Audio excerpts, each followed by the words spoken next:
and there's somebody talking about CBD right now. The hard part is, when you look at the effects of CBD on the body, there's very little that can be talked about. There's a lot of censorship. Because it's so closely related to cannabis, there's very little that can be talked about. So what I wanted to do is break down the science of how it truly works in your body. I wanted to do this because I feel there's a lot of misinformation out there. I feel we need to understand that endocannabinoid receptors are in our body, they're a natural thing, and endocannabinoids are a natural thing that are existing in our body. So what you're going to see now is an overview of what happens inside our body with different endocannabinoids, with different adenosine receptors, serotonin receptors, glutamate, dopamine, and all the things that naturally make the body go round with regards to endocannabinoids. First off, what is CBD? CBD is the non-psychoactive component of cannabis. Okay, so CBD is normally extracted. It's the component that doesn't have the THC or the high that many associate with cannabis.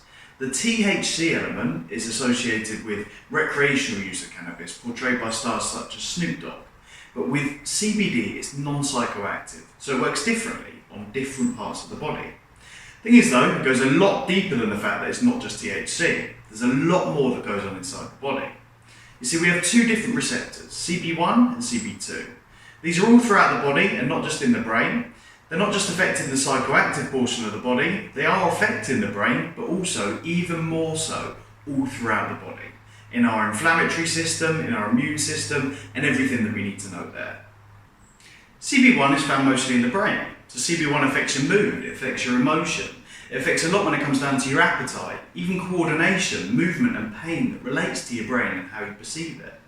CB2 works on the body, works on inflammation, works on the immune system. Now, there's a correlation between CB1 and CB2. They communicate, of course. And one is more so for your brain, and one is more so for your immune system and the body. And what you're going to find is that THC activates both of these. But here's what's interesting. Now, don't believe anyone that tells you that CBD oil only affects CB2 receptors. That is not true. It's not how it works. CB2 receptors have something to do with the immune system and inflammation, like I said. But CBD oil does not directly affect CB1 or CB2 receptors. It doesn't affect them at all. See, what it does is it influences the body to naturally utilise more of its naturally occurring endocannabinoids.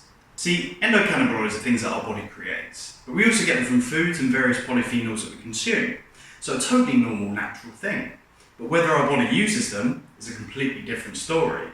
So CBD oil influences the body to utilise more of the endocannabinoids that already existing, therefore enhancing how the endocannabinoid receptors, particularly CB2, actually utilises them. So it's not directly affecting the receptors the way that THC would. But how does it actually work in the body? I'm talking about the receptors and that's all fine, but what physiological effects does it have?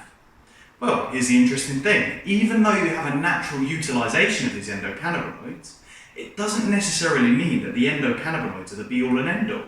You see, it's a byproduct of this. It's the utilisation and activation of vanilloid receptors, adenosine receptors and serotonin receptors that ultimately gives us a sensation and the end result of what we're seeking when we look at the CBD oil.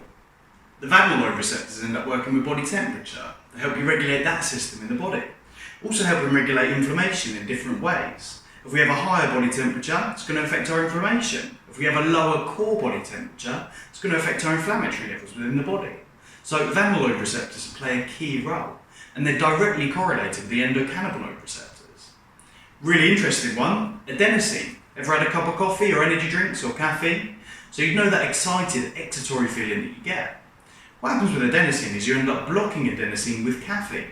Caffeine blocks the adenosine receptor, which therefore makes you get more excited and energized, because the existence of adenosine would normally make you feel relaxed. So if you have a lot of adenosine in the body, you're relaxed. You may even be sleepy, but caffeine blocks that receptor, which therefore makes you feel energized. CBD affects the adenosine receptor by increasing the activity of it. So you might be wondering, what does that mean? Does it do the opposite of caffeine?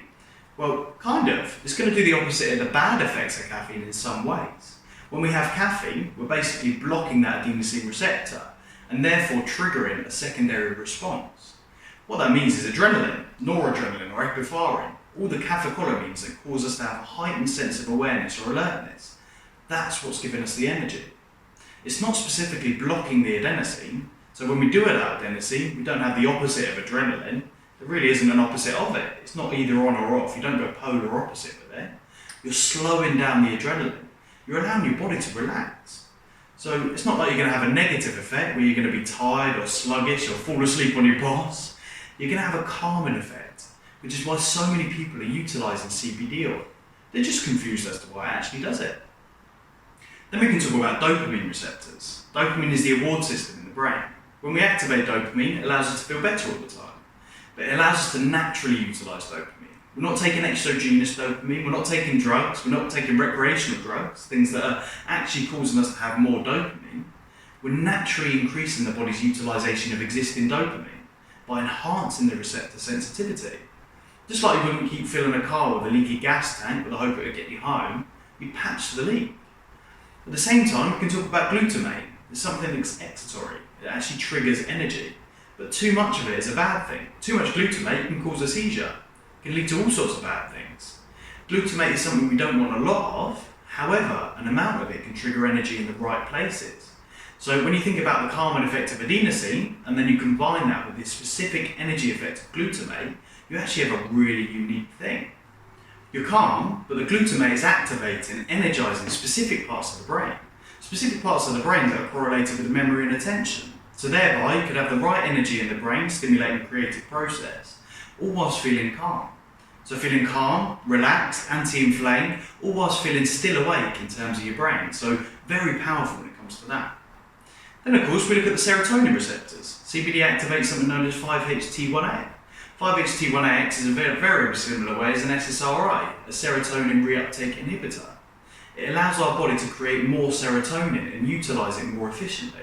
So it's going to make you feel good. Serotonin is just a feel-good neurotransmitter in the first place. Lastly, cancer. I want to talk about this in more depth in another video in the future, but we have specific signals that happen to our body when it comes down to cancer. Specifically, I'm talking about GPR55, something that triggers vitamins and minerals to be retrieved from the bones to ultimately feed cancer cells. That's why when people get cancer, they often end up getting weaker bones and sometimes end up increasing the risk of fractures and breaks. So what ends up happening is CBD reduces the body's ability to retrieve nutrients from the bones to feed cancer cells. It's just one of the many ways that CBD has an effect on cancer, and one of the most researched. I will do other videos in the future to go into this subject in more detail, but for now, if you wanted to try CBD oil, click the link in the description below and go and grab one of our sample packs. If you have any questions at all, please leave it in the comment section below. I'll do my best to answer them for you. And if you like the video, be sure to like and subscribe. Thanks for watching.